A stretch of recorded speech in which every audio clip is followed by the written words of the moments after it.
All right, what's up, you guys? Good to be with you guys tonight. Good to see your faces. I want to welcome those of you who are regular church members, and maybe some of you are guests.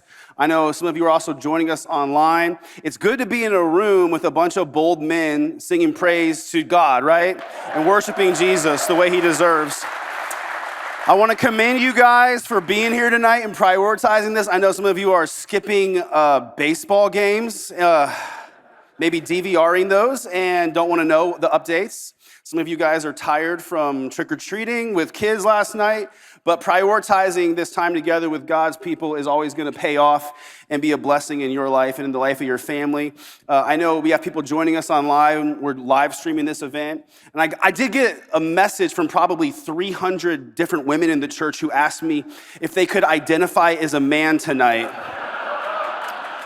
So as a pastor, that kind of hurt me. I feel like I'm going to have to revisit the gender ideology, gender dysphoria sermon topic at a future date. Well, hey, you know we're here. We have a special guest tonight. I'm really excited. He doesn't need a lot of introduction, although I'll talk more about him in a minute. I'm going to ask you guys to give me a warm, bold welcome for our friend, Charlie Kirk.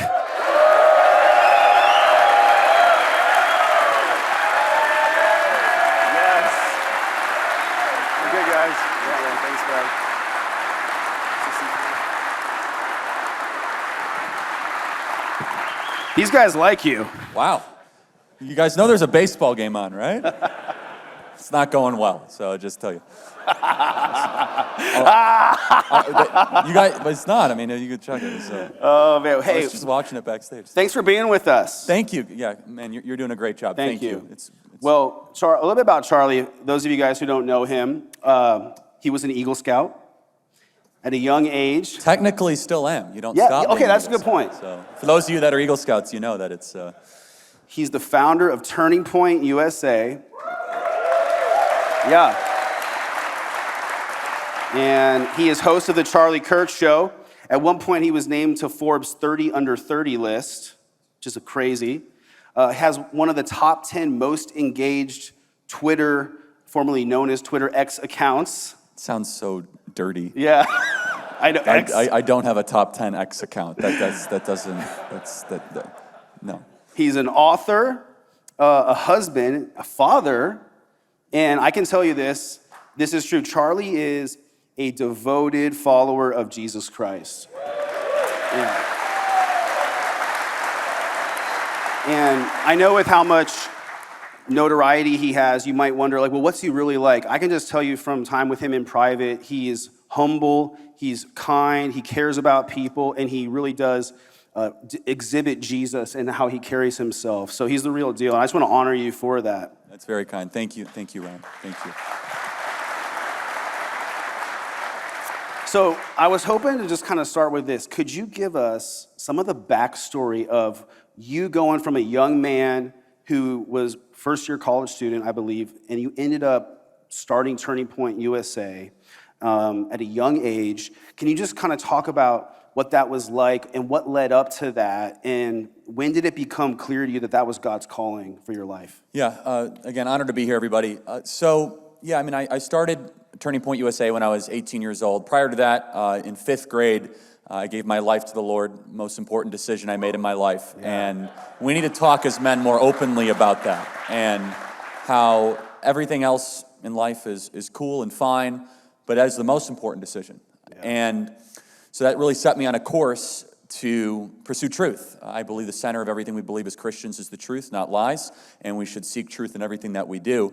And so when I was 18 years old, I wanted to go to West Point, didn't get in, decided to take a gap year. It's been 11 gap years since then. We'll see if I go back. And there's one narrative in the Bible, one story in the Bible that just pops open, which there's really two starts to the Bible. There's Genesis 1:1 and then Genesis 12:1. Genesis 12:1 is really the beginning of the Hebrews, right? Abram, because everything before that, you have Cain and Abel, Noah, and then obviously ends with the city of Babel. And then there's this guy that comes out of nowhere, Abram. And basically in the first couple of verses is, leave your father's home and go on an adventure. And that's as close as the story to Turning Point USA. And I didn't go to Egypt or try to sell my wife to Pharaoh, but that's a separate issue. So but did have narrowly avoided death and thought about changing my name, but that's separate. But yeah, no, I went on an adventure, and it's been wild and crazy and unexpected, and quite honestly, beyond my wildest imagination. What started as just me with an idea and maybe a couple close friends has turned into the largest movement of its kind, the largest conservative student movement in the country on thousands of high school and college campuses. Our social media footprint is beyond anything I could have ever imagined. We have been blessed with incredible graduates. Candace Owens started with us at Turning Point USA. Brandon Tatum, Anna Paulina, who's a member of Congress, started with us at Turning Point USA. We have hundreds of thousands of students that are still part of Turning Point. We have TPUSA Faith, which is trying to strengthen the American church and kick wokeism out of American Christianity. So we have a lot going on, and it's been an amazing 11 years, and the Lord has had His blessing on us every step. Yeah, it's definitely clear the Lord's blessing is on it. I think about those early years, there was probably a point where you felt like, okay, this is definitely God's calling for me, His purpose for me, and there's probably a lot of guys in the room who are trying to figure out their purpose. What was it like for you when it started to crystallize, like God definitely made me for this and is calling me to this? Yeah, the best answer I have is I first knew what wasn't my purpose, and my purpose I knew was not to go get a meaningless piece of paper from some, Midwest university. And that's a controversial thing to believe. 11 years ago, and even still to this day, it's kind of built into upper middle class suburban society that if you're a good student, Eagle Scout, get A's, you play football, basketball, you're in honor society, you take AP classes like I did, it's not a matter of if you are going to college, it's where you're going to college. And I didn't get into West Point, and I was on my own financially of what college I was going to go to, so I had to borrow the money, and it didn't feel right to go borrow $70,000, $80,000 to go study North African lesbian poetry or whatever they do now at these schools. And so I knew what I didn't want to do, and somebody gave me some great advice early on, which is, Charlie, you have a couple gifts. If you enjoy those gifts, even better. So follow the gifts that you enjoy, and then see what God has in store for you. And so I've always loved speaking. I love making arguments. I love learning. And those are things that I'm better than average at. And there's some things I'm not so good at. And so I said, okay, I'll just start speaking and see what happens. And I learned along the way that I also am kind of a natural entrepreneur. I like building things. I like taking risks.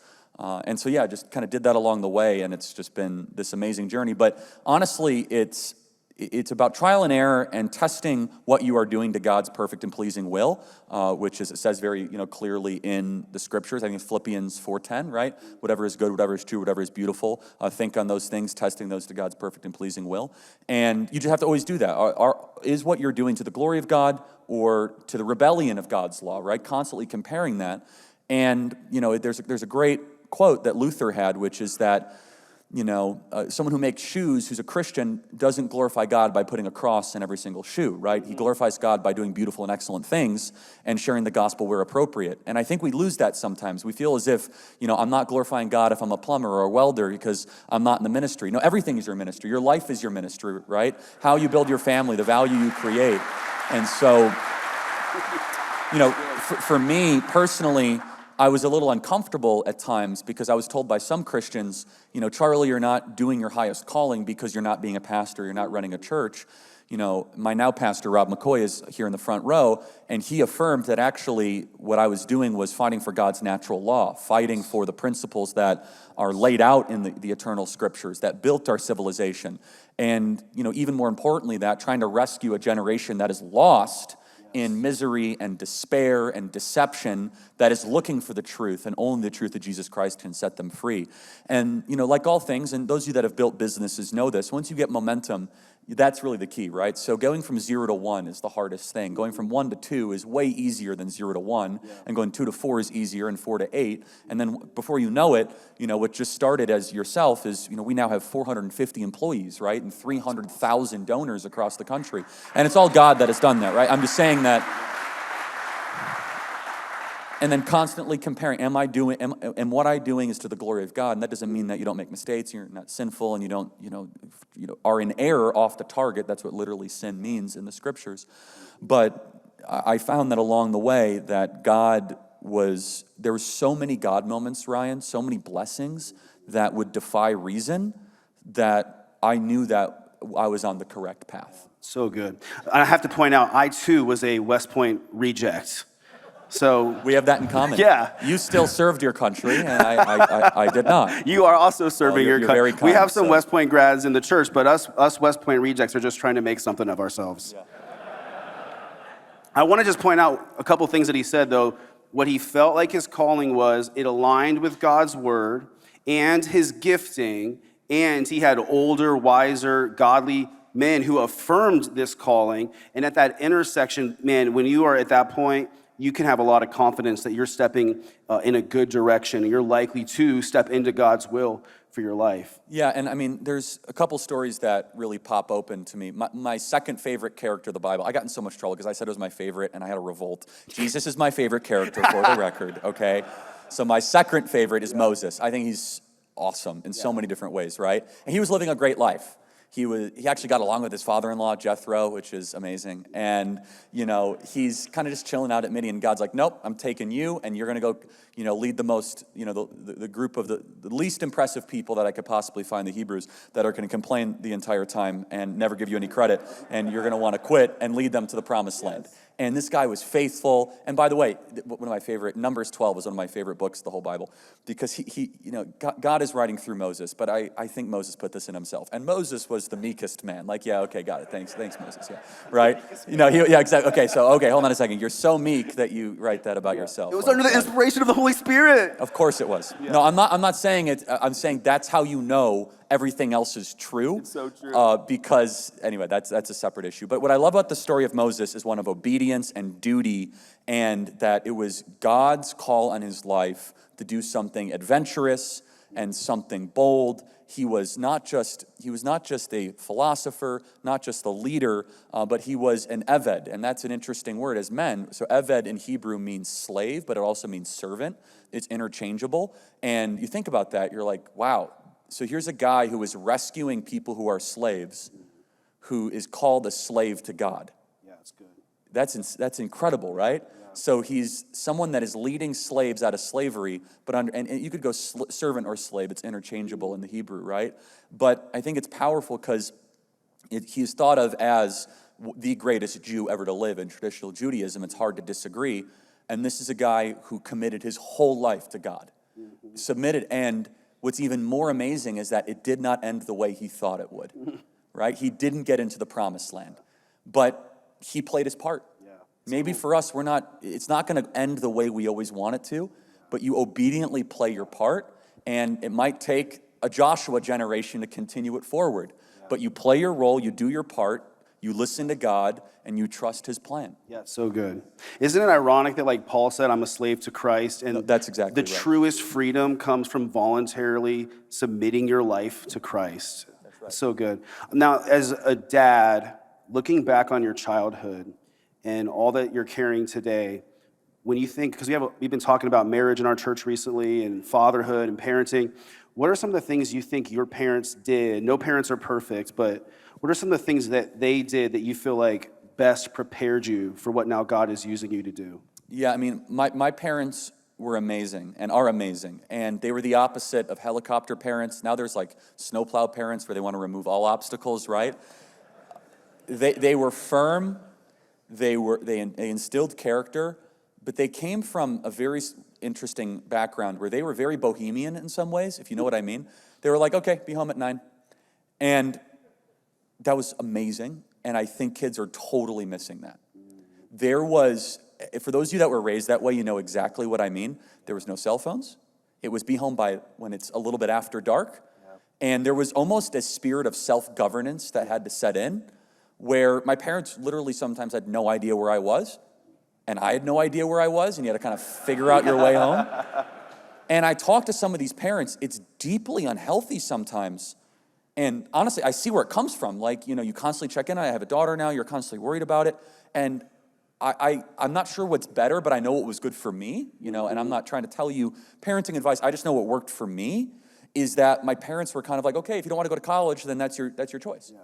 And that's unusual, everybody, right? Most parents would be like, no, you're going to college, you're getting the piece of paper, you're gonna get the diploma. My parents are like, okay, if you want to do that, that's perfectly fine.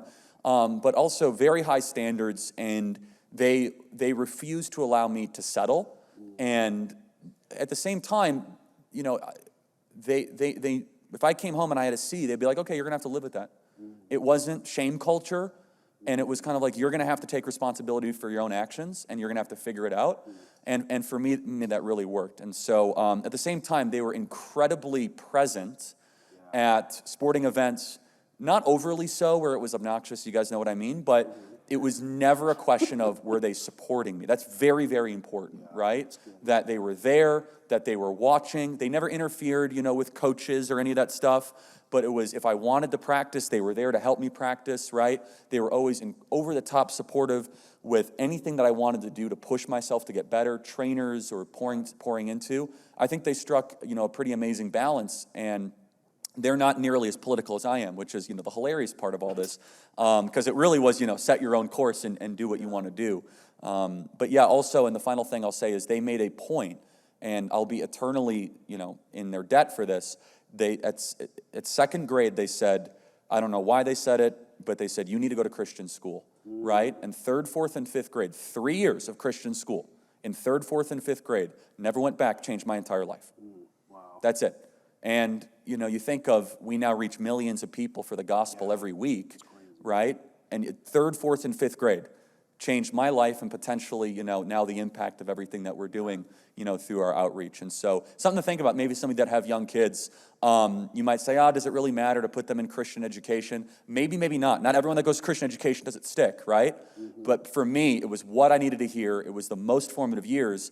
And I went to government school after that, 6th, 7th, 8th grade in high school. And, I didn't lose my faith. It actually strengthened it. Yeah, that's good.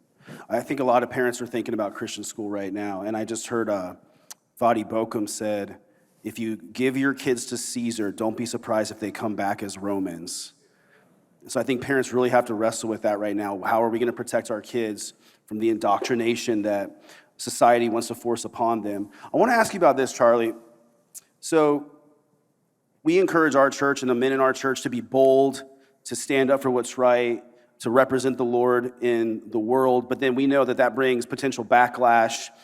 Very few people understand that like you do. As a leader, as a pastor, we understand what it's like to get attacked, unfairly accused, criticized. But you understand that on another level. And I know you're not going to whine about it.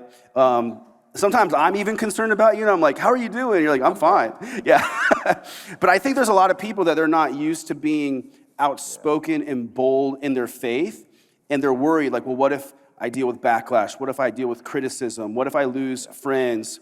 So can you talk about all the backlash you face? Literally, there are people who are constantly criticizing you. How have you personally fortified your spirit I would against settle that? for criticizing.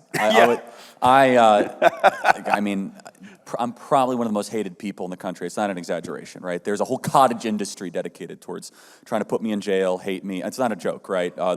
There's entire full-time people, both in our government, Washington Post, New York Times, that want to destroy my entire life. And thank God we have a hedge of protection around us, and we're not going to let them win, as long as that's God's will. So, but, and I don't say it as whining. And I will, for those of you, here's what I will say with this. Number one, it gets easier. When I was first into this, the attacks really, really impacted me. Yeah. I wasn't necessarily born this way. I had a predisposition not to care. But yeah, when the New York Times used to run a front page story about me, it used to really hurt. I used to really have just like paranoia. normal stuff that most people deal with. When you have 4 full-time reporters from the biggest news agencies internationally going to high school kids that you went to high school with, trying to get dirt on you like you're Brett Kavanaugh, right? That used to really bother you. Now it's called Tuesday, right? And so you, like all things, for those of you that run businesses, you know this, the first time you had to fire somebody, it's really hard. I'm not saying it gets easier, but you develop muscles, right? And the same thing, by the way, for those of you that might be terrified of public speaking, it's, you know this, right, Ryan? It's not that it was ever easy. We might have had a natural gifting, but it gets easier, right? And so for those of you that might say, I don't know if I can withstand the attacks, you have to, first of all, you have to understand that it does get easier. You build up the muscle for it. You recognize and realize who your true friends actually are. You make new friends too. And I mean, call me like an old-fashioned Christian. I think that your success is actually measured by how much you are persecuted for telling the truth. And the people that I respect the most in this country are the people that are constantly under barrage and constantly under attack, for telling the truth. So I'm not whining about it. I think it's amazing and it's awesome because I think it's a validation of what I am doing is important. And especially as men, we should not allow, the false and nonsensical criticisms to destabilize us. I think that when women make that excuse, I actually empathize with them a lot more. They're far more emotionally driven. They're far more agreeable. They're built more agreeably. They're built for relationships. They're built. I mean, they can't go to the bathroom alone. Their whole world is about social acceptance and being tied. It's right. I mean, the whole thing is about. I want the people around me to like me. That's why a lot of them are culturally liberal and politically liberal, is because they don't want to disagree with the rest of the mobs. They just go along, right? And that's why men must lead revolutions for truth, because we're less agreeable to nonsense and crap. It's not to say that women can't be, but it's the male role to lead forth against the lie. Women are less likely to do that. And so, but look, I guess your question was advice or for that. I mean, at one point, it came out recently that you were one of the accounts that was blacklisted and suppressed on Twitter. By name, you were one of the accounts. First off, did you know that was happening to you? Well, I mean, yes, but I was called a conspiracy theorist. It's so funny. I mean, these people are hilarious. So I felt like a crazy person. I was like, Twitter is blacklisting me. Like, you're a conspiracy theorist. You're QAnon. I'm like, no, they are. I can tell. And no one listens. And then Elon Musk, praise God, buys Twitter and releases. Big Daddy Elon. Yeah, exactly. Save the day. He releases all these documents, and it turns out that there was like a special blacklist with like 2 names on it: Dan Bongino and Charlie Kirk on it. Right. Great company, by the way. I'll take it. So I love Dan. He's a man's man. He's a great person. Anyway, so look, it says in James 1, one of my favorite chapters of the Word. First of all, it says, "Pray for wisdom, and God will give it to you generously. But blessed are you who are persecuted." Yeah. Jesus specifically said that. And if you guys want a little bit of a truth, missile for you tonight, if you're not persecuted, you're probably not telling a lot of truth. Man. That's good. If you have an easy life, you're probably being a coward. Amen. I endorse that.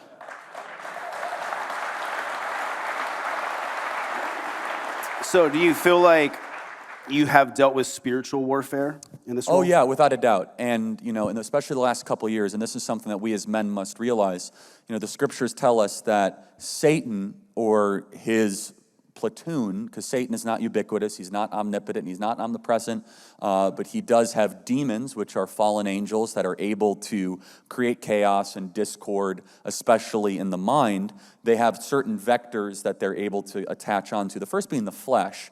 This is one of the main reasons why the scriptures are so clear about guarding your flesh and guarding against your flesh. That's why the spiritual discipline of fasting is a superpower against Satan and spiritual activity, because it's you consciously saying, my flesh does not dominate me, right? I'm going to say no to what I think I want. I'm not going to starve to death. So one thing for me is fasting at least once a week for 24 hours minimum has been a game changer for me.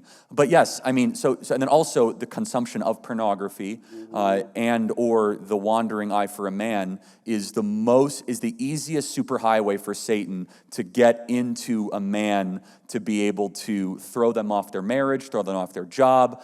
We as men must do a much better job of elevating and celebrating how awesome marriage and raising kids is, and we must do a much better job. And I loop myself into this. I say us together. We must do a much better job of also warning and protecting young men from pornography. I struggled with pornography at a young age, and there was not a single church ministry or person that understood that it is the modern day digital heroin. It is more dangerous than I think anyone realizes. There is a book by a now deceased secular neuroscientist His name is Gary Wilson, Your Brain on Porn. If there was one book that you as a father of a son or as a leader in a church should read and internalize, it is that book. It will blow your mind to the actual neural pathway changes, how it changes the plasticity nearly permanently of a young man, of even 30 minutes of pornography consumption a week. And if you have sons, they're probably watching a lot more pornography than that. And it's not a joke, by the way. I get emails from parents all the time. Charlie, I know you say my son watched porn. I thought you were, joking, and then I realized they were. How do I handle it? And we can go into that if you want, but if there's just one thing, please do your best to protect your sons or the men in your life from this satanic invasion of the next generation. And so moms and women are built to help sons and young men from certain attacks. We as men are far more effective in telling young men to avoid sexual sin than moms or women. That's good. A father figure is far more important and more effective. And so think about that however you want. And so anyway, and thankfully I've, broke free of that and, all those different, things that young men struggle with. Do we still have that link up on the app? If you are struggling with pornography, if you open up our church app, on the home page, if it says struggling with porn, you can join one of our Conquer groups. We'll help you overcome that and get freedom. I think it's so important. It's something we've talked about recently. You texted me this article in the summer from The Hill, July 31st. It said, high school boys are trending conservative, and the narrative has been that all young people are constantly getting more liberal. So what's causing this, you think, for high school boys? Yeah, this is great news, everybody, by the way. 10 years ago, this was not the case. A majority of high school boys 10 years ago were far, far to the left. Look, the whole world is against men right now, and we need to be honest. This is not about being a victim or whining or complaining, but from the media that we consume to the one-liners that we say, to, if you think about just an average sitcom, a cartoon sitcom, the father figure is almost always overweight, bumbling, and a moron, and the man is portrayed as, kind of an afterthought, and it's the mom or the female that is smart and is the problem solver. That's just one example of hundreds that I could give. Not to mention our entire education system is feminized. We have sperm rates and testosterone rates down 80% over the last 20 years, and not a single political leader in either party wants to ask the question, why? I mean, instead of a stupid hearing on UFOs, I would rather have a hearing on, why are testosterone rates down 80%? That's pretty important, right? Yeah. And by the way, you can see it in just how so many, supposed, and don't worry, Ryan, you're exempt from all this, how many supposed Christian pastors, they dress like metrosexual women and they talk like women, and it the feminization of Christian men is very disturbing to me, and I won't say any names. You know who I'm talking about. We know. There. Yeah, exactly. I know. But it's a deeper point, though, is that young 14, 15, and 16-year-old men are, lectured about toxic masculinity. They're told that there's something inherently wrong about being a man, and that they see this trans movement, which is from the pit of hell, saying that you should change your gender, change your sex, and they're looking for anything that affirms them as being a man. And the only bad part about this poll, everybody, is they're actually not looking to the church, because the church has been infected by the spirit of Jezebel.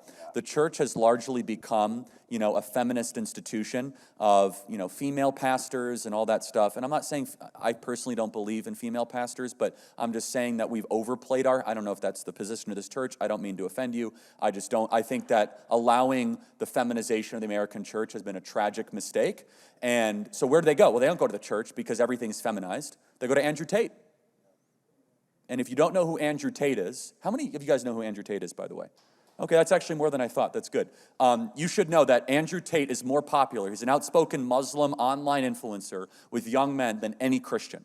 Joe Rogan is more influential. And we should ask ourselves the question, why is it that Andrew Tate, who's a kickboxing Muslim, is more popular than any outspoken Christian? Why is it Joe Rogan, who is a mushroom LSD taking, jiu-jitsu, UFC commentating, rather salty language communicator, more popular than any Christian? By the way, I like Joe Rogan a lot. I don't agree with him a lot, but I think he's very effective. And the answer is, honestly, they're embracing not just an aesthetic, but a line of thinking that empowers 15, 16, and 17, 18-year-old men. What I'm going after, everybody, is there is a harvest opportunity for young men, for the American church, and for Christianity unlike anything we have ever seen before. And let's lean into that. Yeah. And that's one of the reasons why about 2 years ago we started really emphasizing our men's ministry. You know, at our church, we do believe that a husband is the head of his wife, that churches should be primarily led by a man, that men should lead the way spiritually, and that when we follow God's pattern in that way, God blesses it. But you're right, churches have been feminized in many places because men have failed to take the lead. Yeah, and so let's talk about this for a second. Male-female differences fascinate me, okay? And so part of the trans movement is trying to destroy the distinctions that God established in Genesis 1 through 11, okay? So God created separation and order, and God, in one of the days of creation, God literally organized things. He didn't create anything new. He created expanse, right? He created differences, right? Differences between night and day, good and evil, holy, profane, man and woman, man and nature, God and nature. These distinctions keep us free. But let's talk about the distinctions between male and female. We're completely different, right? Women use way too many words, in my opinion. It takes them, 2 hours to say something, right? For men, it's like, yeah, got it. It's game over, right? And it's like, we got it. It's very. I'm actually talking about communication in marriage this Sunday. Right. So I'm going to help some of you guys with that problem, by the way. And so this is one of the things, it's a sidebar, but it's necessary. This is why I'm so against homosexual marriage, not marriage.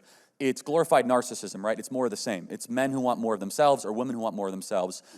If you're married, you don't get more of yourself. You get something completely and totally different, and you spend the rest of your life realizing how different you are from women, right? So homosexuality is nothing more than I am super important, so I'm in love with myself, I want to marry the mirror, right? That's what homosexuality is.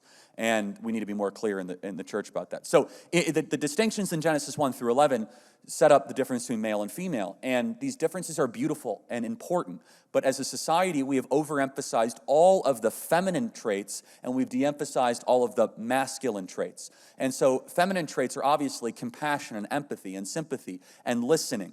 And those are important, but if you design a civilization only on the feminine, and you have none of the masculine, which is about purpose, grittiness, discipline, self-control, dare I even say courage, vision casting, more macro, well, then your society will collapse. And so we only teach our young people what happens if a society gets too masculine, right? You think of Hitler or Mussolini or Stalin. What happens if a society gets too feminine? We never even ask that question, right? You get equally, if not worse tyranny, if a society gets too feminine. And so here's the best way, and here's the ultimate red pill for those of you guys that want to try to blow the brain, like if a relative on Thanksgiving that says men and women are basically the same, or, a man can become a woman, right? So the easy argument is that men shouldn't compete in female sports. Like that's the easy one, right? We all agree it's stupid, it's dumb. But let me ask you a question. Why is it that the International Chess Federation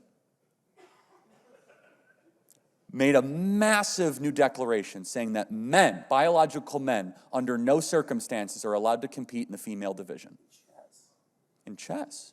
They said it's not fair. Women can't compete. It's not a muscle mass thing. It's not a testosterone thing. It's not a bone density thing. Now, I'm not saying it's smarter. It's something so much more simple than that, is that men are better macro thinkers than women, and women are better micro thinkers. And I'll prove it to you. I go to any one of you, and we sit at a dinner party, you'll talk about politics or sports or the stock market or the economy. I sit next to a woman, she'll be telling me about a conversation she had with somebody at lunch.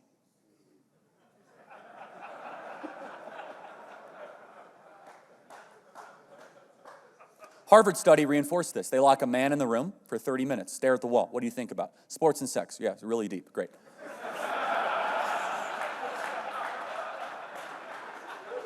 They lock a woman in the, this is what's fascinating. What do you think about? They said, we were replaying conversations we had the last couple days. To be clear, no man in the history of the species has ever replayed conversations that we had previously. Now, what am I getting at here? The trans movement blurs those distinctions. They act like they don't matter. God made us different and intentionally and unique. And we platform our whole society as if proud, boss babe, proud to be a woman. And what if we say, not only is it, good to be a man, what does it mean to be a man? And it's not sexist, it's not misogynistic, it's biblical. And you have a whole generation of young men that are starving for that validation. and for that explanation, and that explains that poll. That's good. Okay. It's good to be a man. And thank God for women. This is a cultural question that starts out by, I want to just thinking about what happened on October 7th with the attack in Israel, which was done by evil, demonic terrorists. Many Americans have been shocked to see so much support for Hamas coming from organizations that are these progressive organizations like BLM. And I've been seeing all this rift amongst left-leaning social progressives where half of them are going, how are you guys supporting Hamas, these evil terrorists? And it seems like it's causing this rift within progressive culture. Like, what do you think that's going to do to progressives in the years to come here? It's an important question. So there's something called intersectionality. We'll talk about that in just a second. It's fun to point this out, especially when I visit college campuses, so you guys don't have to, right? So I visit over 150. You're welcome, by the way. I was just at U of A. That was interesting, and ASU, NAU, and I'm going to UCLA next week, and we do a lot of work there. So. It's always fun. I get a chuckle, when someone is wearing the Free Palestine shirt and the gay flag, and it's just...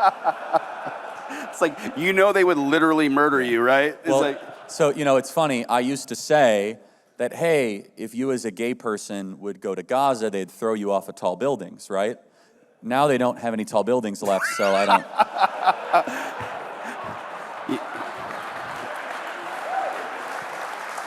When you mess with the bull, you get the horns. Is that too soon? I'm sorry. Maybe you shouldn't kill Jews, stupid Muslims. He's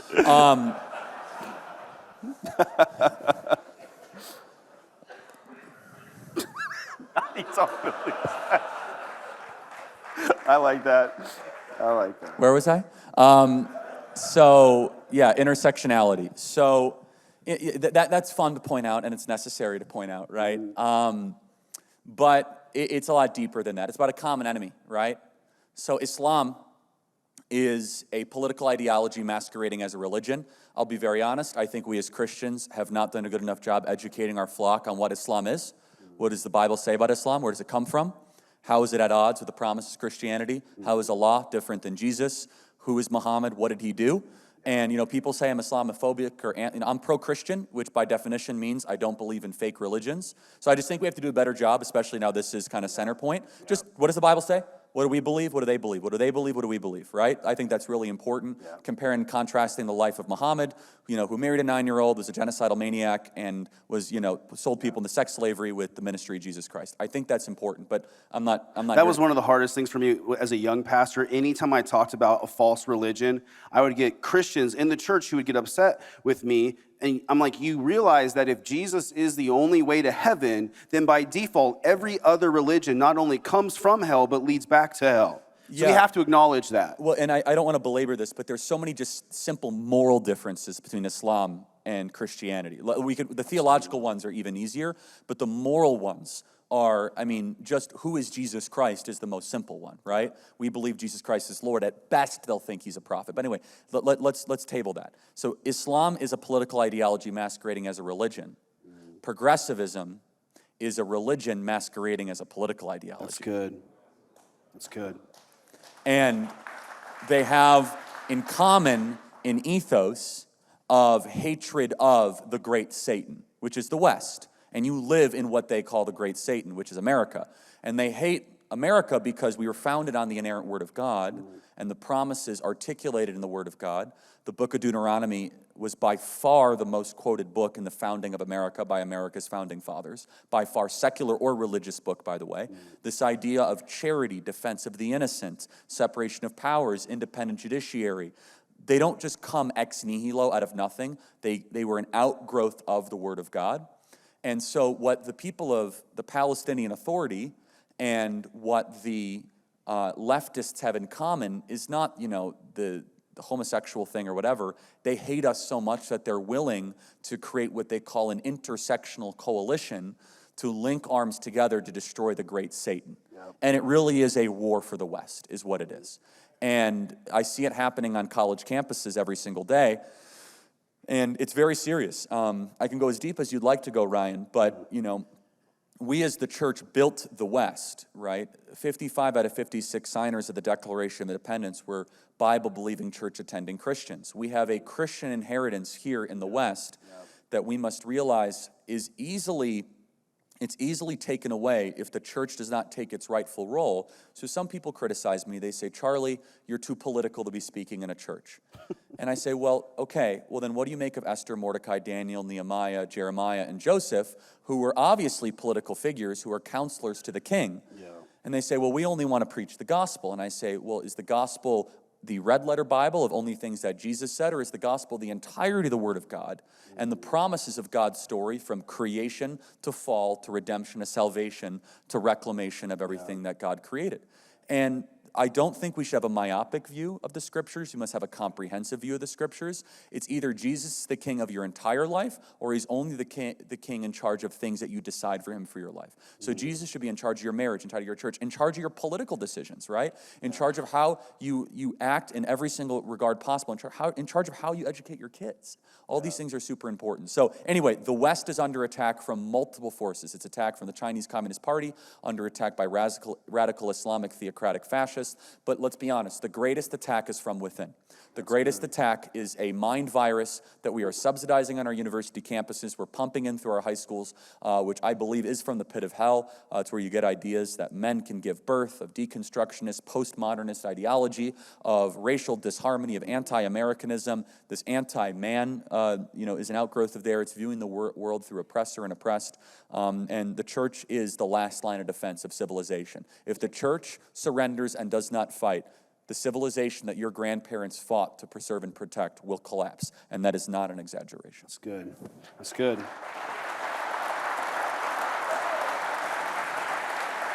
People will criticize pastors for getting political, and I'm like, you should have told John the Baptist not to call out King Herod. We need to speak to all or aspects. Elijah, right? Yeah, exactly. It's interesting, once in a while, I feel like the devil outkicks his coverage and overplays his hand. And he kind of did that with the Hamas attack. And then you see BLM supporting it. And other progressives are going, wait a second, I don't know if I want to be on this team. It happened with transing kids. People in society who weren't even Christians go, that doesn't seem right. So I think those are opportunities for the church to offer truth and hope and life and the authority of God's word to a world that's saying, this is crazy, this can't be the way it's supposed to be. And you just mentioned college, and I did want to ask you about this. You wrote a book called The College Scam, and I know there are some jobs where you have to go to college to be a doctor, to become a lawyer, to become an engineer. But with your experience and all your time on college campuses, what do you think young adults, teens, and parents of kids preparing for the next level of education, what should they know about college today that they might not know? Yeah, I will say, I wrote this book, and I got in some very spirited debates with secular Jews about a year and a half ago. Because they, especially very wealthy secular Jews, love them to death. We agree on a lot of stuff politically, but this was an issue that bothered them. In secular Jewish society, education's a big deal, and honestly, God bless them for making a big deal. Largely one of the reasons why secular Jewish society is so successful. But there was a real big debate, right? I was indicting the character, and honestly saying bluntly that Harvard, Princeton, Yale, Penn, Cornell, and Columbia are at odds with American values and subsidizing Jew hatred. And I received a lot of disagreement from secular Jews on that. In the last week, I've received a fair amount of phone calls and I don't even delight or rejoice in it. They've been very heavy phone calls.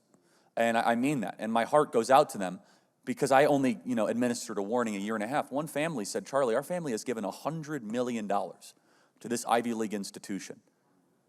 And now they are out. The Jew hatred is so beyond the pale. You guys have seen it in the last, I don't have to, it is no place in Western or decent society. And here's what I will say. That is all but a picture, a taste of how toxic these institutions are. I do not exaggerate. I have been accused of exaggeration. I've been accused of hyperbole. These institutions hate you. They hate your values. They want to take your kids and turn them against you and turn them against the country. They do not want them to believe in God. They do not want them to be filled with gratitude or joy or happiness or purpose. They want them to be bitter and vengeful, and then deployed on the rest of us to be weaponized complainers, aka Democrats, until we give them something.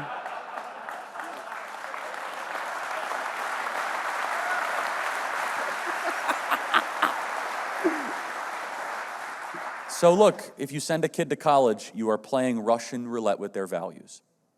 You may never see them again. Even when I was going to ASU almost 20 years ago, DEI was beginning to be introduced. I was a dorm leader my senior year. I got put on probation for speaking out against dorm leader training that portrayed all Christians as bigots, as racist bigots. And I was like, hold up, time out. And if the ROTC leadership hadn't gone to bat for me, I might not have graduated. Wow. And that was what, 10 years ago? This was 20 years ago. Unbelievable. Yeah. And it's only gotten 1,000 times 1,000 worse. times worse, yeah. Yeah, it's unbelievable. And James Lindsay talks about that too in his book on Marxism, about how that's part of their playbook to infiltrate the universities and not like just get it into these kids so that they go out into and it's happening even in Christian universities. Oh yeah, I mean, there are a fair amount of captured Christian schools too. And so the next question is, Charlie, but then where do I send my kid, right? I challenge the premise, maybe your kid does not need to go to college at all. We do need more entrepreneurs and plumbers, electricians and welders. And I will lovingly challenge some of you. If some of you are in what would be considered upper middle class society, there is a sense of shame that some parents feel that if your kid becomes a plumber, that you are a failure as a parent. And you might say, oh, that's not me. Think about it. Yeah, I want you to pray about that. it's good. If your kid ends up working with their hands and having to shower before work and after work, would you be proud of that child? And if you say yes, then you're in the right case. I could tell you right now that when I go and I give this speech at a church in Scottsdale, nope. We ain't like that in East Mesa. They would. We got some bubbas out here. They would rather have the risk of their son becoming a girl than their son having to work construction. And what's scary is some of these guys who have upper middle class jobs could have their jobs replaced by AI at some point in the next 10 years. And then they might be thinking, I wish I had learned a trade where it requires working with your hands. Yeah, we have education largely wrong in this country. I think we way overemphasize job preparation. That's important, but that actually still plays into the left's game. The true spirit of education, which has just vanished and it is so hard to find, Hillsdale College is like the only place that does it, is that you should try to create good people. Yeah, you should try to pursue truth. And that's what liberal arts used to be, and that's not anymore, which is we're going to study really beautiful things, and we're going to ask the most profound questions. You know, when I was at the University of Arizona talking the other day, and, you know, we were having dialogue with the students, the amount of very basic questions that used to be widespread at the university, they've never heard. And I just asked are human beings naturally good or naturally not so good? What is mercy? What is justice? What is prudence? What is courage? Is there a hierarchy to virtues? Is there a way that one ought to live? What does it mean to live the good life? When should you forgive? Should we punish the same for stealing a Snicker bar or murdering somebody? Like their minds were blown and they were captivated.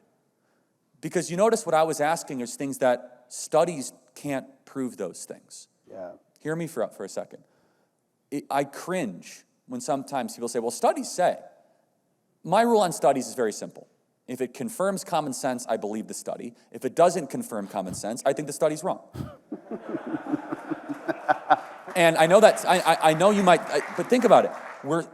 I sometimes talk to these kids and they short circuit. If they can't have an argument that isn't supported by some sort of scientific consensus.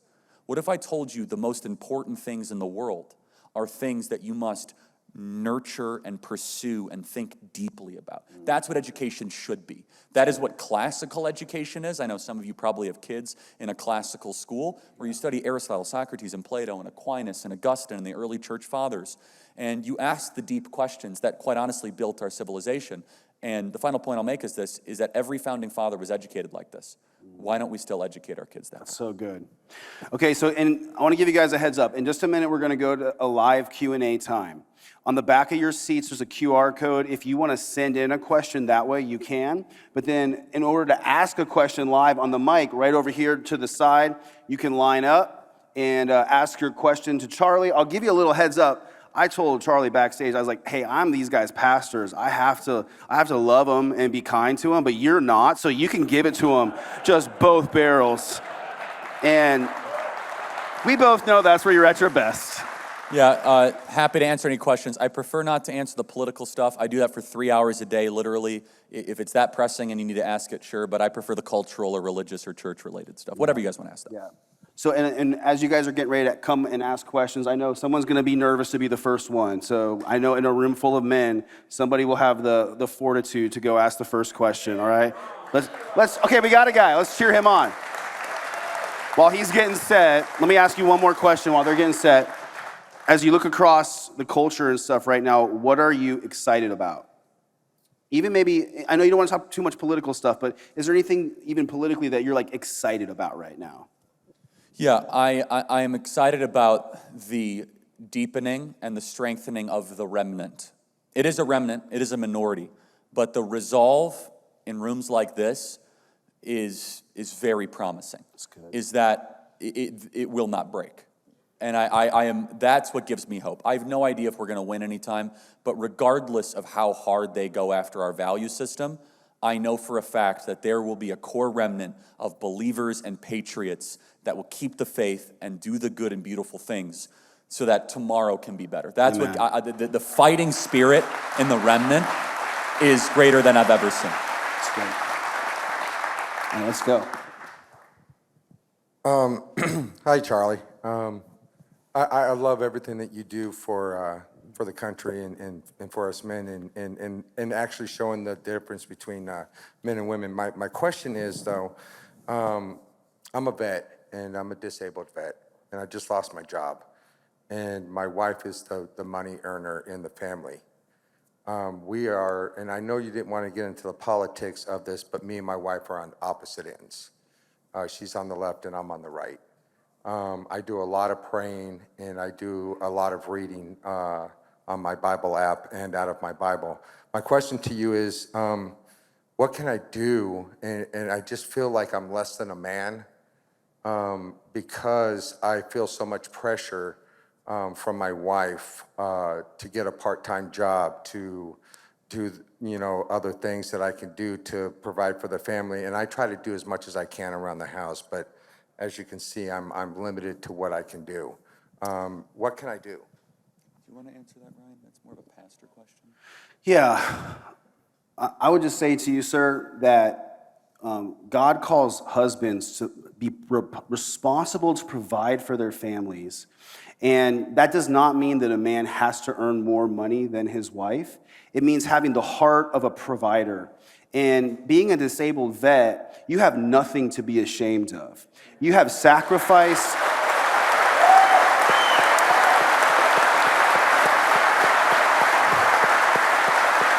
You've sacrificed for your country, which is an act of courage, and it's an honorable thing, and it's something for you to be proud of, and it is no way tied to the amount of money that you make on a regular basis. Although you might not be able to earn more money than her, I would say to you, you can still be the leader of your family in every other area, which is just as important. You can be the spiritual head of your household and lead your family in the ways of the Lord. You can be the emotional leader of your household, providing peace and strength and stability to your family. So do not let your self-worth be tied to a paycheck. Take great honor. You should feel joy knowing that you have lived up to what God has called you to do, and you've lived in an honorable way. And so we all commend you for that. Thank you. God bless you.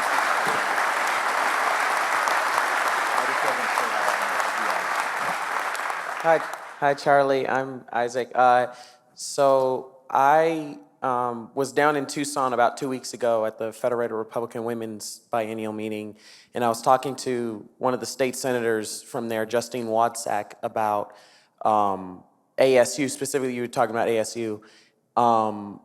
They have insane liberal teachings, of course, and I saw pro-Palestine protest back there a few weeks ago after Hamas came in and attacked people. So my question, I guess, is if we're not able to regain control of these once great American institutions, would you find it acceptable, and I guess I asked her the same thing, would you find it acceptable to write them out of the state budget, ASU specifically, write them out of the state budget, or I guess somehow kind of shut them down in a way so that they are not able to corrupt young minds? Yeah, the great question.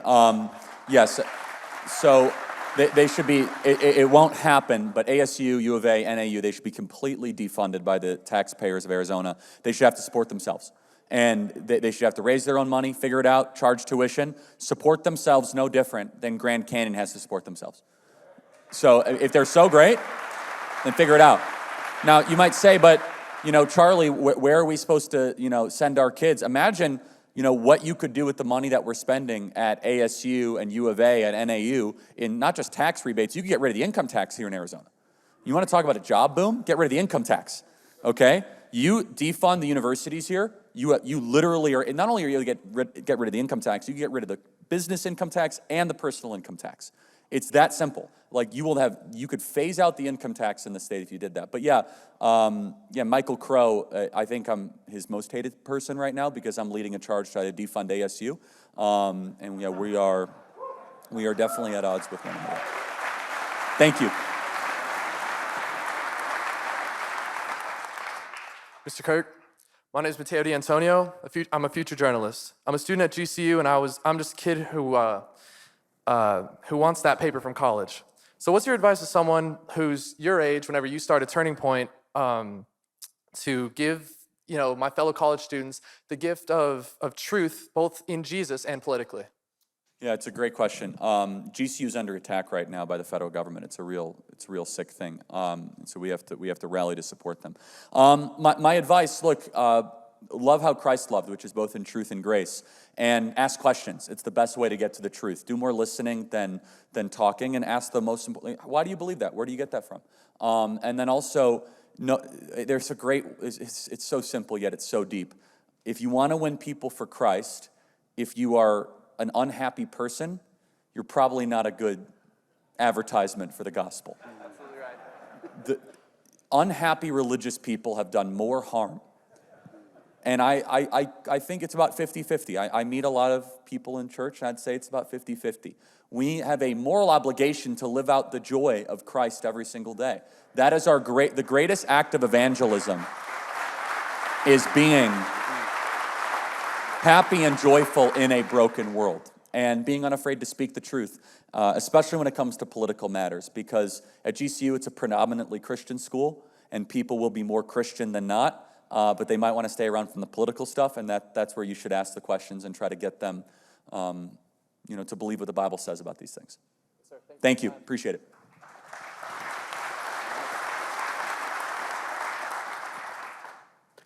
Hi, Charlie. I'm a big fan of your work. My wife would give everything to be here right now. So, but I did want to ask, I grew up in a family that showed no sense of discipline or sacrifice, or they say Christian values, but there's no fruit of that. And unfortunately, at times I find myself falling into that same boat, trying to start my family. My wife and I have been married for 3 years, going on 4 now. But how do I nurture and develop a Christian discipline and a sense of boldness in my family when I've never really had that example? That's an awesome question, honestly. So first and foremost, you need to find if you're a member of this church, you're actively involved, find 2 or 3 men here that are at least 20 years your senior that you think have their act together, and have them constantly be giving you mentorship. Male mentors changed my life. Some that are still living and some that have passed away, where I saw how they acted, I saw how they had their life together, and it changed my life to this day. So you are the moving average of the 5 people you spend the most time with, right? So one of those is your wife, so you better find 4 good guys around you, right? So That's great. So you got to find those 4 people and be those people. And then you have to trim the bad influences. Now, honor your mother and father so that you may live long in the land of which you are in. So you are biblically commanded to honor your parents even though the fruit wasn't there, right? Honor comes from a Hebrew word, to treat heavily, to curse, to treat lightly. So you must treat your parents heavily. Take that seriously. However, you don't have to spend every day with them, right? So you must be very careful the influences and the things you bring into your life. And then the thing I'll say for you is, and this works a lot better with men than women, is you need to challenge yourself. And this is where there will be a podcaster or maybe a series of books that really push you, but you're not the best version of yourself that you could be. None of us as men are. And that is a language pattern that resonates with us even better than women. And so you need to kind of go on that Genesis 12 journey, whatever that might be. It might be physical fitness. It might be, waking up at 4 a.m., that crazy Jocko Willink thing.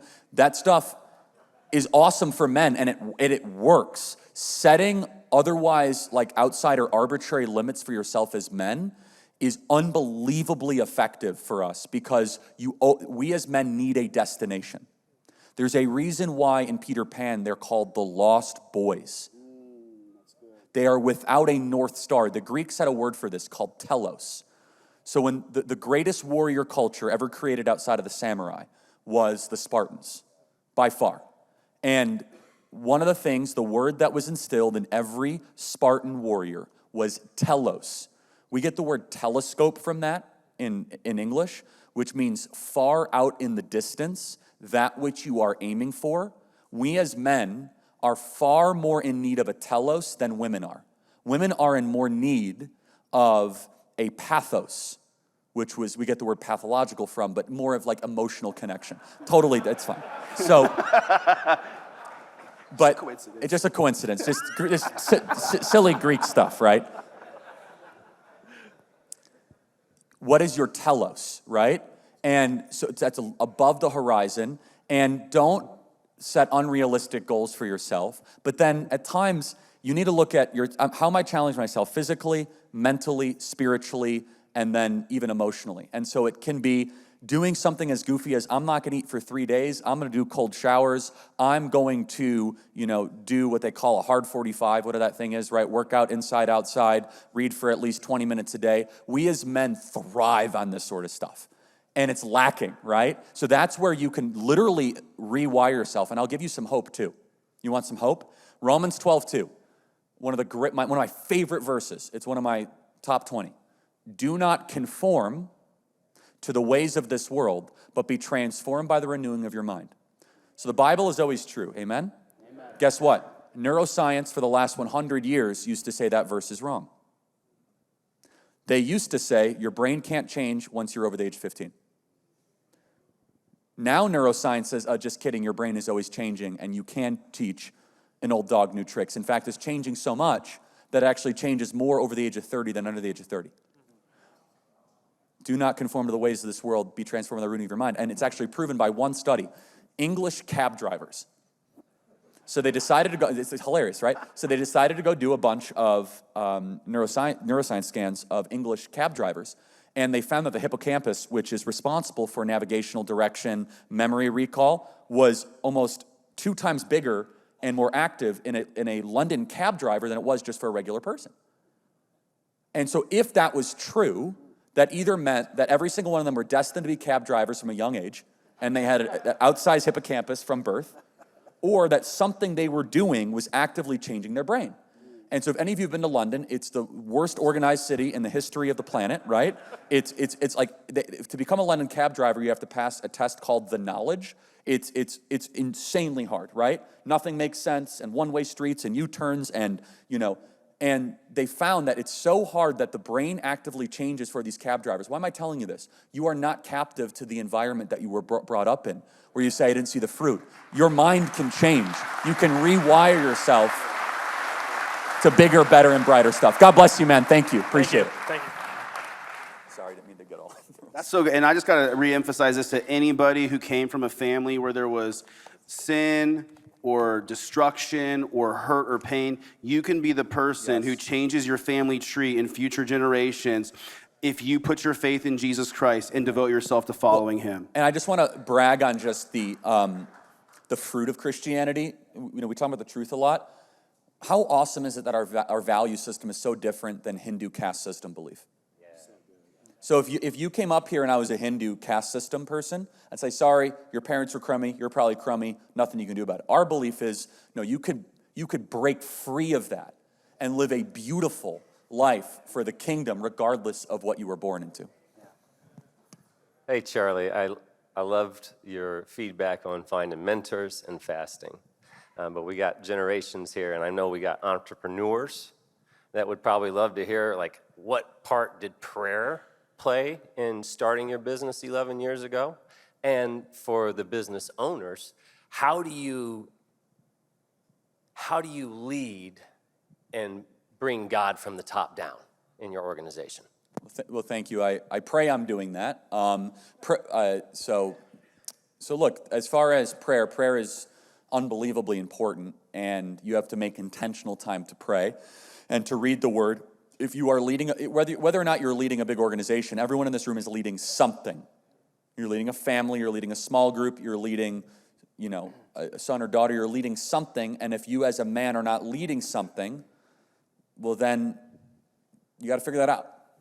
I'll say that as nicely as I can. You're not fulfilling your purpose. You're not fulfilling your purpose. And guess what? Women want to be led. Kids want to be led. We're in the moral chaos that we are in this country because too often men have abdicated that role. Women feel forced into a role that they're not always biologically wired to do. Am I saying that women can't be leaders? Of course I'm not saying that. I'm saying that men, if they're not leaders, you got some big problems, both societally and in a family. Okay, so prayer is a big deal. And then as far as running a company, 450 employees, starting something from nothing, having to raise, $85, $90 million a year, which it's not easy, a big challenge. We have a great team that helps us, though. Look, God is the center of everything that I do. I'm trying to live out the gospel, with truth and mercy, compassion. But also, the best advice I could give is have one or two, preferably one page, of standards for your executives, yourself, and your company.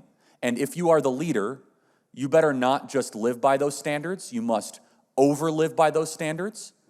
And from my experience, that is one of the best ways to have a healthy company. So if the standard is to work hard, I'm not saying that I work harder than every single person at Turning Point USA, but I put in the hours. Let's put it that way, right? I've traveled 3,150 days in the last decade. I'm a million miler in every single, airline.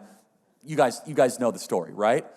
And so I think that's helped. And so you try to practice what you preach type thing. But yeah, the final thing I'll say is leadership can be best summarized as as reading people correctly and organizing them effectively. And so reading people is the key to being a good leader. So good. Knowing the different character types and organizing them. Yeah.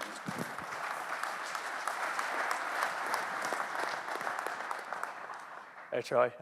It's such a surprise seeing you here. I heard about you coming over. I just booked it down here as soon as I could. But awesome, thank you. But to get straight to the point, I'm a younger person, and so with this generation that I live in now, with a lot of association, a lot of friends, it's crazy seeing how we try to be a person of being a man of the book or being traditional values. It's having it looked down upon so much by everybody, and it's hard to be able to teach those values. And I feel like it's because of my age that I'm not able to actually pass it along, or not have that absolute 100% knowledge to defend it. And so how would I be able to make an impact in that kind of way by still being a younger person, but also wanting to make a change, not in my life, but to help guide people when it comes to, inviting them to church, but what kind of stuff would you recommend for somebody of a younger age and the younger traditions to try to keep those things alive and try to keep them still impactful and meaningful in ways that it can help other people? Yeah, that's a beautiful question. So don't let your age be a limiting factor to your impact. If I did, I never would have started Turning Point USA at 18, right? So get rid of that thought pattern. That's from the enemy. Dismiss it, throw it away, right? And so your age is never a limiting factor to your impact, right? And I'm glad I had mentors that got that out of me, because I used to believe that, right?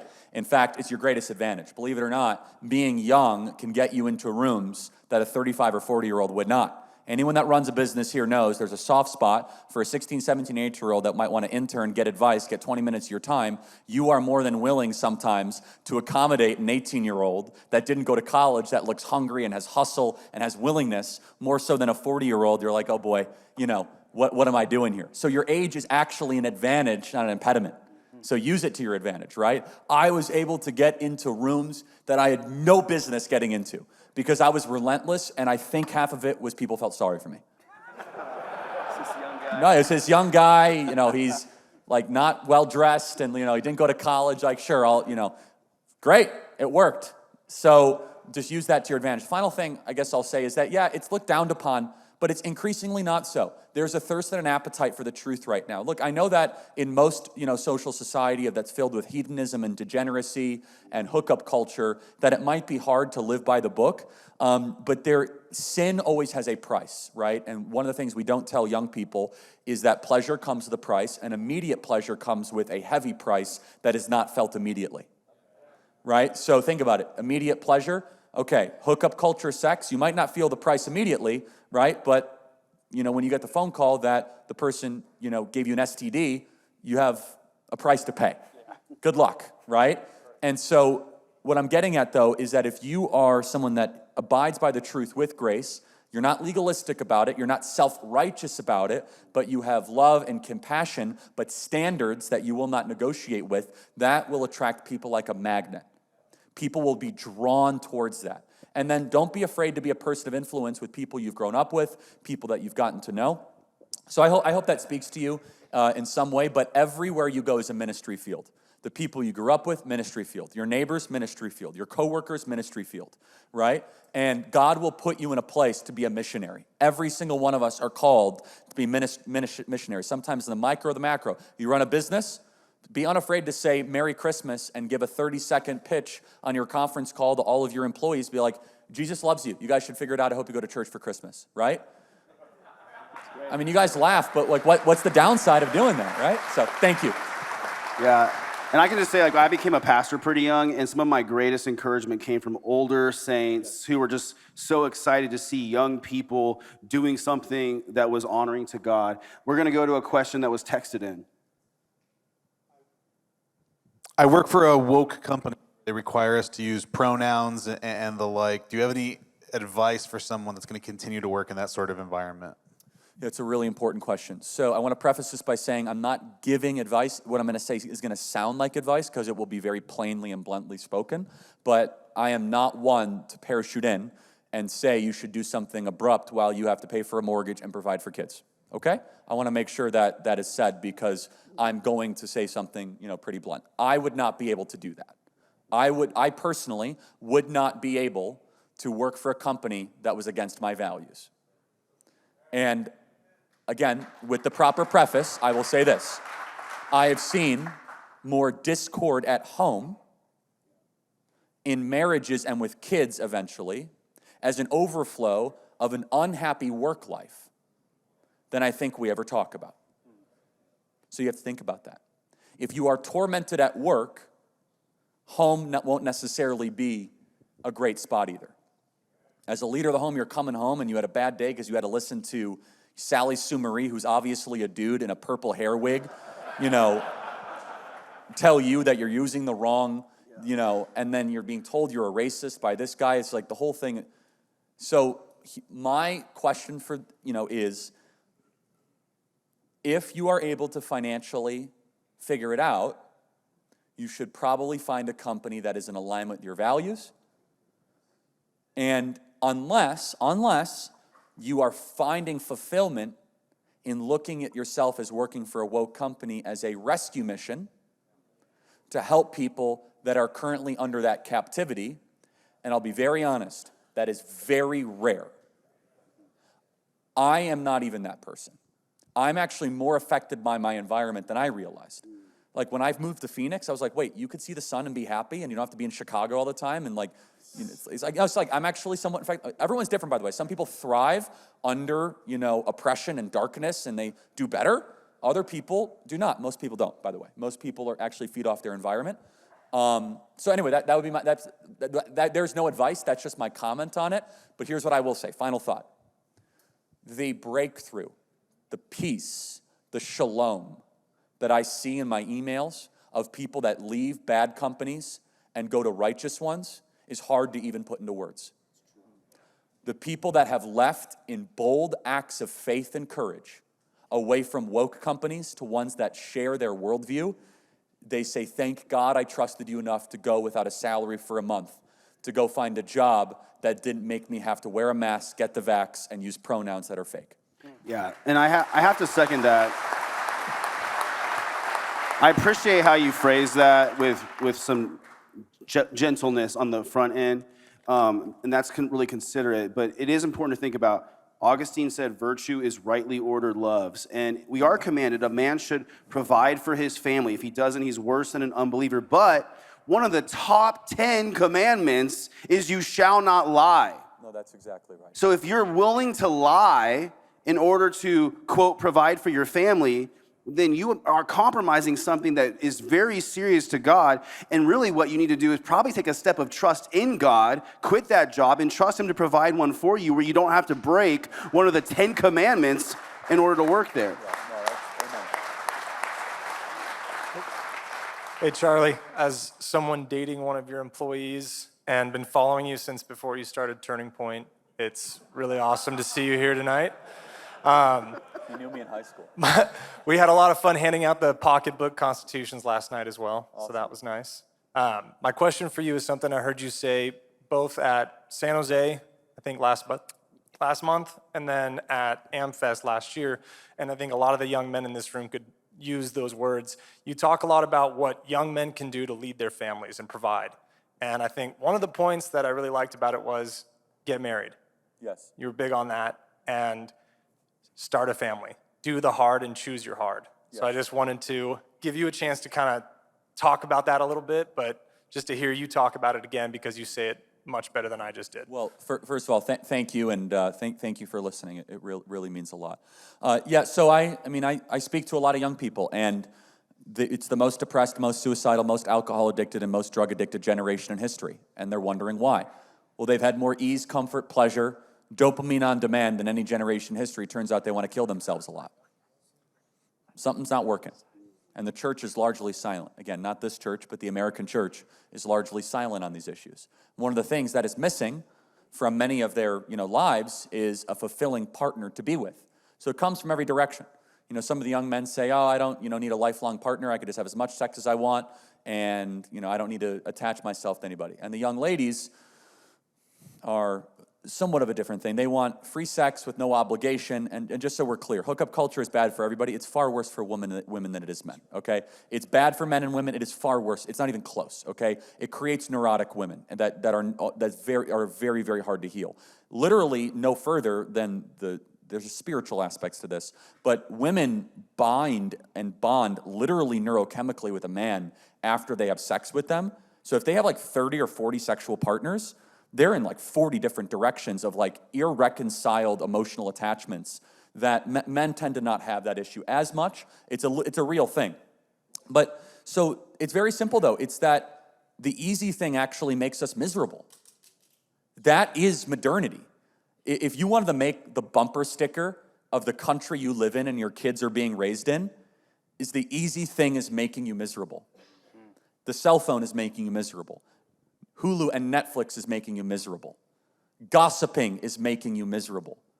Drinking is making you miserable. Doing weed is making you miserable. Watching porn is making you miserable. And one of the things that we are commanded to do, get married and have kids, is very hard. But not only is it awesome, it is necessary, fulfilling, and it's not talked about in positive terms to a lot of young people. They look at it as an impediment and a burden and maybe something that they'll attach onto their lifestyle later on as a temporary thing and get divorced if it doesn't work out. And what a time for us as Christians and believers and men to lean in and talk about this eternal covenant that God gives us that we ought to do, not just that we get to do. And then to have kids, I mean, we need to have way more kids in this civilization. You know, some of you guys might say, I'm tapped out. No, have another couple kids, right? We are on the verge of a population collapse right now. We are having less kids than ever before. They're looked as a burden, as a nuisance, and as something that is not, you know, platformed or something, not as something that is elevated. And yeah, the final thing I'll say is that, you know, we don't have to overthink this. You know, we act as if because we have the fruits of modernity, you know, Wi-Fi, Twitter, cross-country flights, that we have to kind of like redesign society. It turns out that the simple things that have been true for thousands of years in the scriptures are actually the things that are right in front of us that we're denying. And I will say that, you know, with young men, there's a serious crisis and there's the lost boys and all that. But for those of you that with daughters, I really hope you communicate to them that not only is it okay, but they probably should get married earlier than later. And one of the saddest realities is we have more single young women in their 30s than married single young women in their 30s. And the lurch leftward in the American urban areas, especially here in Phoenix, are 30-something-year-old women with college degrees in cats. And, you know, they have, you know, they watch Emily in Paris and they have a degree from USC and they drink a lot of Chardonnay and, you know, benzodiazepines. Like, why won't men love me? It's like, yeah, I mean, you should have got married when you were in your early 20s. And they're like, that's not fair. Okay, well, I don't know what to tell you, right? Life is not Netflix, okay? And again, they end up complaining a lot, become super bitter and hardened and run out of eggs, and then they blame us.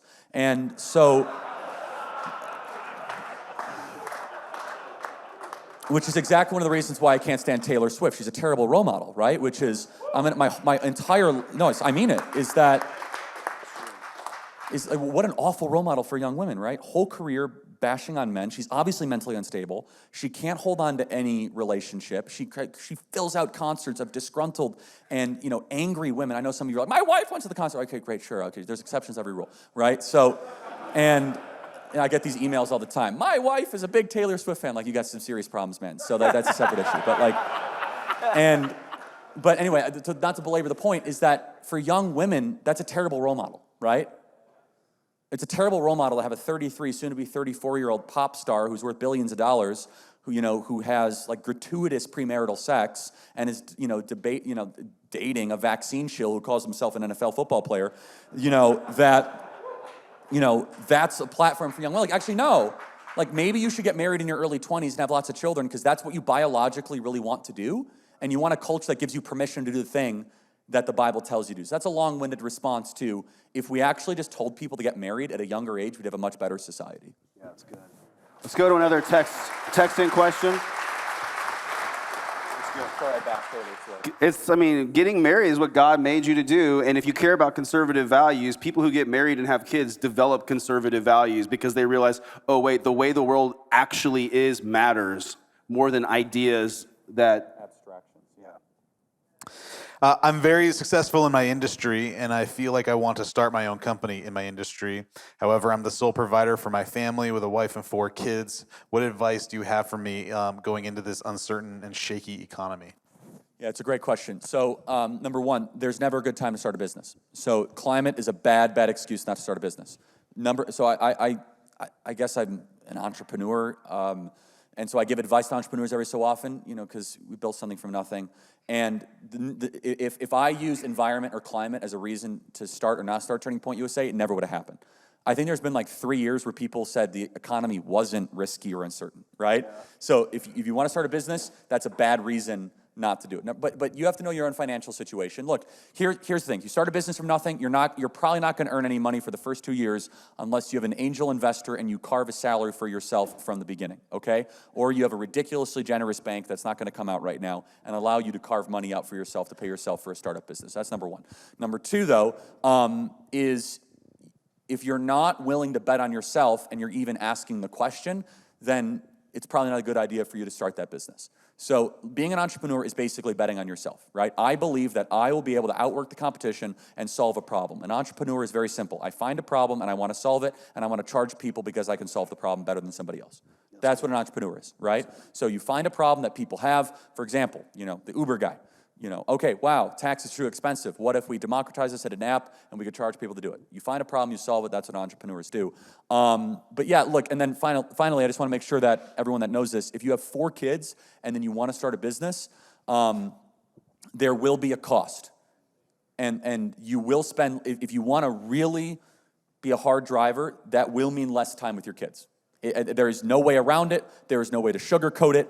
Being a founder, starter, entrepreneur at a high level and 4 kids, something will have to be trimmed, right? At some point, you'll have to say no, and you might be okay with that, but I just want to make sure that everyone understands that it is seemingly from the outside glamorous to start a business from nothing, but there's nothing quite like an 11-year overnight success story, right?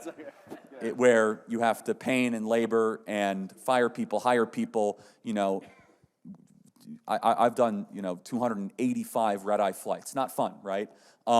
Where you're just destroyed the next day and you have to give speeches and all that sort of stuff. So if you're willing to do that, great. I will say this: now that I have a daughter, I would not start Turning Point USA now that I have a daughter. It was uniquely for a period of life where I didn't have a girlfriend, didn't have a daughter. I needed to be able to work 20-hour days for 5 years straight. Listen, guys, I wish we could get more questions, but the heart can only endure what the bladder can take, right? We'd go all night, and I want to just take a minute to address you guys who might have come tonight because you love Charlie, and we love you, Charlie. Honestly, we're really thankful for you. Sorry if I was too direct, but I'm not really sorry, but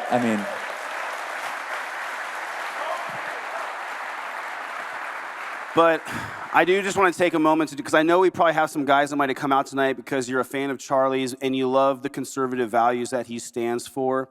But I do want to speak to those of you who aren't yet followers of Jesus. You might love Charlie, but you need to understand that the values that Charlie is fighting for, the truth that he's pushing, the justice that he's seeking, those are all things that are ultimately rooted in Jesus Christ, who is the way, the truth, and the life. So I just want to take a minute to do this. I'm going to ask everybody to bow their heads for a minute in a moment of prayer. And if you're not yet a follower of Jesus, but in this moment you say, hey, there's so much crazy stuff going on in the world, I don't know how to make sense of it, you need to know that you'll never have peace or any sense of purpose or direction until you choose to follow Christ and surrender your life to him. He is the one who died on the cross to pay the price for your sins so that you could be forgiven and live guilt-free. He's the one who conquered death by rising again, proving he is the Son of God, and he offers you a simple invitation. He said, if you'll put your trust in me to save you, if you'll honor me as your Lord, and if you'll follow me to the best of your ability, I will save you from sin, I'll adopt you into the family of God, and I'll give you the gift of eternal life. And for someone here right now, this could be your moment. Maybe you're watching online, and you'd say, that's me. I've been looking for answers. I've been looking for hope and for truth. It's Jesus. And so in this moment, if that's you, I just want you to pray this prayer with me. I'm just going to lead you in this prayer, and you can repeat it wherever you're at. And if you mean it, God will hear you, and he'll respond to you. So whoever that is, pray this with me and just say, God, I confess that I've sinned against you, and I need your forgiveness. I'm putting my trust in Jesus, that he is your son, that he died on the cross for my sins, and that he rose again, defeating death. I thank you for always loving me. I ask you to lead me from this day forward. I'm putting all my hope in you. And if that's you, just keep your heads bowed for a minute. If that's you, just as a way of responding physically, I'm going to ask you to raise your hand up to God, just to be bold. If you just prayed that prayer right now with me, just raise your hand up high. That's awesome. In the back, in the front, over here, there, multiple hands. Anybody else, don't be embarrassed of that. It's the best decision you ever made in your life. Raise your hand up high. All right. Hey, guys, let's give a hand for those dudes who just made that decision. Praise God. And if that's you, on your way out, we have tables with orange Bibles on it, and someone will help you in your new journey of faith. We want to help you in that. But otherwise, can we just give a hand to Charlie, everybody? Yeah. Thank you, guys. Thank you, guys. Just really quick, We have a big event coming up at the Phoenix Convention Center, December 16th to the 19th. Tucker Carlson will be there, Candace Owens. It's called America Fest. Would love to have you guys attend. And finally, my favorite word in the English language is earn. We'd love a chance to earn to become your daily or weekly podcast or news source. So there's a link that you guys can follow on your phone. If you would do it, it really helps us out and is a way for you guys to support us. But God bless you, Ryan. You're doing a great job. Thank you guys so much. Thank you.